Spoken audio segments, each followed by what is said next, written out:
Hello everyone, welcome back to our one more mini blog. ఈ రోజు మా bachelor room లో వంటలు చూద్దాం. వేడి వేడి రైస్, బెండి డీప్ ఫ్రై అండ్ పచ్చిపులుసు. పచ్చిపులుసులో అయితే మేము ఆనియన్స్ పోపులో వేయము. పచ్చిపులుసు చేయడం మొత్తం అయిపోయాక ఆనియన్ ఒకటి తీసుకొని కట్ చేసుకొని మంచిగా దాంట్లో యాడ్ చేసుకుంటాం అనమాట.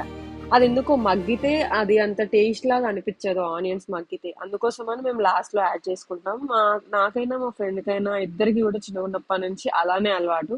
సో మేమిద్దరం ఒకటే టేస్ట్ కాబట్టి సో అలానే చేస్తాం. నాకు తెలిసి మోస్ట్లీ అందరూ కూడా లాస్ట్ లోనే యాడ్ చేసుకొని ఆనియన్ అలానే తింటారని నా ఒపీనియన్. వేడి వేడి అన్నము, ఆమ్లెట్, బెండి ఫ్రై, పచ్చిపులుసు ఉంటే ఎంత బాగుంటుంది కదా. నాకైతే అన్ని కర్రీస్ లో mutton, chicken, fish, what not everything దేంట్లో అయినా సరే నా ఫేవరెట్ డిష్ ఏదైనా ఉంది అంటే అది ఆమ్లెట్. ఆమ్లెట్ ఒకటి ఇచ్చి నాకు వైట్ రైస్ పెట్టిరంటే నాకు దాంతో పాటు నేను రైస్ మొత్తం ఖతం చేస్తాను.